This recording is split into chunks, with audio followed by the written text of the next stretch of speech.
छोटे बच्चे जो 5 साल से नीचे के हैं, ओल्ड एज के जितने भी लोग हैं या ऐसे लोग जिनका इम्यून सिस्टम वीक है, प्रेग्नेंट लेडीज हैं, तो उन लोगों को इसका ज्यादा खतरा बढ़ जाता है। अभी तक ऐसा कोई वैक्सीनेशन अवेलेबल नहीं है इस वायरस के against. Hello everyone, welcome to our channel doctor Rekha Saroha DRS homeopathy. आज हम बात करने वाले हैं HMP वायरस के बारे में, जिसके लगातार आजकल न्यूज आती है कि चीन में बहुत बुरी तरह से फैल गया है। क्या इंडिया को भी इससे खतरा हो सकता है? क्या है ये वायरस और कौन लोगों को इससे सबसे ज्यादा डर हो सकता है? क्या इसके सिम्टम्स हैं और आप किस तरीके से इसको ट्रीट कर सकते हैं या किस तरीके से आप अपना बचाव कर सकते हैं, आज हम ये सब जानेंगे। सबसे पहले हम बात करते हैं HMP वायरस के बारे में, ह्यूमन मेटानिमोनिया वायरस। ये एक वायरस है जो कि अफेक्ट करता है आपके रेस्पिरेटरी सिम्टम्स को और पैदा कर सकता है माइल्ड से लेकर बहुत ही सीरियस कोई भी रेस्पिरेटरी इशू। ये जो इन्फेक्शन होता है, इसके बहुत सारे केसेस आपको चाइना में देखने को आजकल मिलते हैं। हमारे बहुत सारी न्यूज में ये छाया हुआ है कि ये वायरस क्या है, इस तरीके से इसके लिए डर का माहौल है। तो सबसे पहले ये इम्पोर्टेंट है क्लियर करना कि ये वायरस है क्या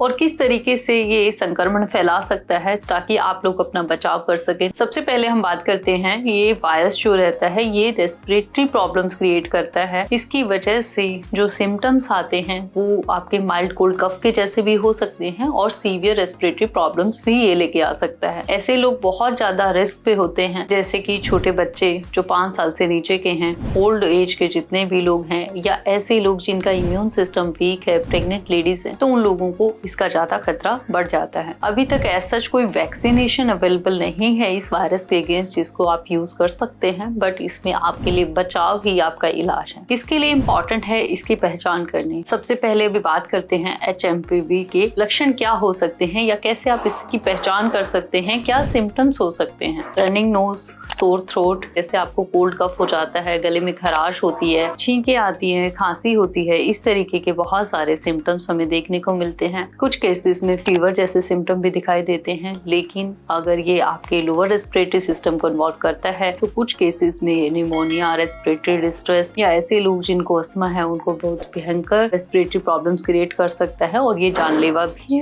हो सकता है। तो इस तरीके से आपको इसकी पहचान करनी है। कैसे फैलता है ये वायरस? इसको जब भी कोई इंसान जो इन्फेक्टेड है, अगर वो खांसता है या बोलता है, छींकता है, तो ये एक ड्रॉपलेट इन्फेक्शन के तौर पे हवा में स्प्रेड हो जाता है और उसके नियर एरिया में जो लोग भी उसके इंटरेक्शन में आते हैं तो वो लोग अफेक्ट हो जाते हैं। इसी तरीके से अगर ऐसा इंसान जो इन्फेक्टेड है वो किसी सरफेस को टच करता है और आप उसके डायरेक्ट कांटेक्ट में आते हैं तो भी ये संक्रमण फैल सकता है। तो इस तरीके से आप पहचान कर सकते हैं। अगर आपको लगता है किसी के अंदर ये लक्षण हैं तो आप उससे अपना थोड़ा डिस्टेंस रख सकते हैं ताकि आप अपने आप को बचा सकें। इसके लिए अगर हम बात करते हैं डायग्नोसिस की कि किस तरीके से आप इसके लिए अपना बचाव कर सकते हैं या अगर कोई लक्षण दिखाई देते हैं तो क्या टेस्ट आप करा सकते हैं। HMPV के लिए जो प्रोटोकॉल होता है उसके अंदर टेस्टिंग में आपका RT-PCR आता है, आपका रैपिड जो एंटीजन टेस्ट होता है आप वो करा सकते हैं, चेस्ट एक्सरे करा सकते हैं निमोनिया को एक्सक्लूड करने के लिए, या ब्लड टेस्ट वगैरह करा सकते हैं। इसके अलावा अगर ट्रीटमेंट की बात करते हैं तो ऐसा कोई पर्टिकुलरली एंटीवायरल कोई मेडिसिन नहीं होती है। इसके लिए इम्पोर्टेंट है कि हम सिम्टोमेटिकली ट्रीटमेंट करें। अगर आपका कंडीशन ज्यादा वर्स होता है, ऑक्सीजन का रिक्वायरमेंट होता है, तो आप हॉस्पिटलाइज हो सकते हैं। एंड सेकेंडली आप इसको ट्रीट करने के लिए बहुत इंपॉर्टेंट है हाइड्रेट रहें और प्रिवेंशन के ऊपर आप अच्छे से इसके ऊपर ध्यान देंगे। हम कैसे रोकथाम कर सकते हैं इस वायरस से? सबसे पहले इम्पोर्टेंट ये है